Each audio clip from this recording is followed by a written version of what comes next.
Isang mapagpalang araw po sa ating lahat mga kapatid. Today, I want to share with you the good news. Mga kapatid, gusto ko pong magbahagi sa inyo ng mabuting balita. Kapagkat po nito ay forget not all its benefits. Sabi po ng Psalms 103 verse 2 up to 5 mga kapatid. Babasahin ko po ang salita ng Diyos na nagsabi mga kapatid, the good news mga kapatid.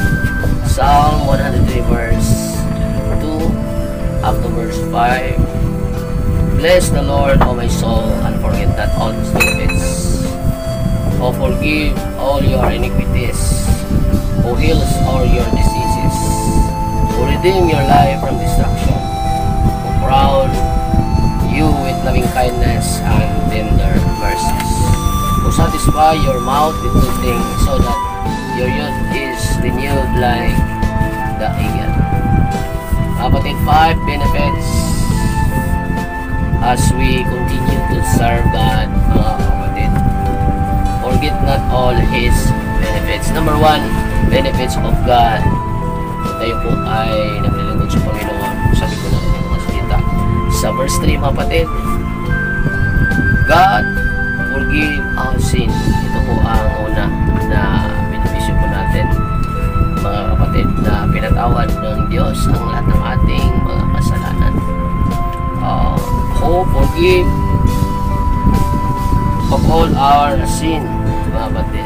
Pagpapuli ng Diyos, tayo ay kanyang pinatawad sa lahat ng ating mga kasalanan, mga kapatid. Number 2, healing of our sickness and diseases. Wow, God will heal us.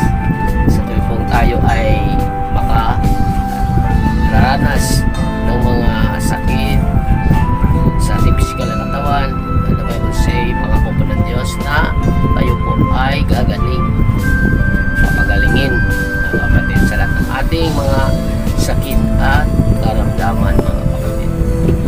Ito ang pangalawang benefits natin sa Christian, mga kapatid, na tayo ay sa tuwing tayo ay makakaranas ng mga sickness and diseases. Narito po ang salita ng Diyos, ang ating panghawakan. Number 3 po mga kapatid, ililigtas tayo sa bingit ng kamatayan. Yes, God will redeem us from destruction, mga kapatid. Ito po ang pangatlo na benepisyo natin as we continue to serve God faithfully, mga kapatid. Number 4, benefits. He will crown us with loving kindness and tender mercy, mga kapatid. Ito po sinasabi sa verse 4. Letter B, mga kapatid. God will crown us with loving kindness and tender mercies, mga kapatid. So, mabuti ng Diyos, mga kapatid, tayo ay kanyang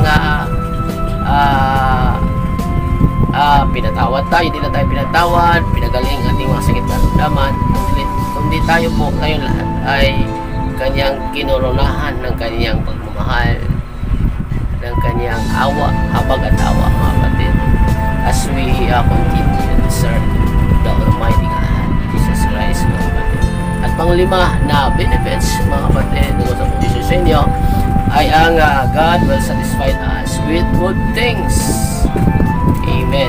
Para po tayo ay lalakas, tayo madaling maghina sa ating paglilingkod sa Panginoon. He will renew our strength. Bibigyan tayo ng extra strength ng Lord para tayo ay makapagpatuloy sa paglilingkod sa Kanya.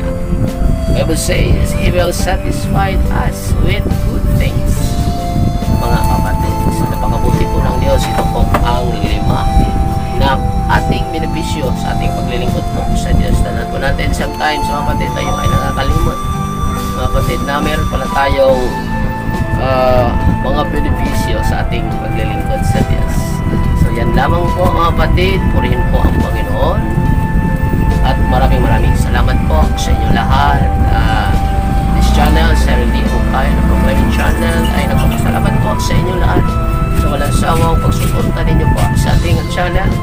Sarah D. Hukay na Proclaiming Channel ay nagtaos puso po, nagpapasalamat po sa ating lahat, mga kapatid.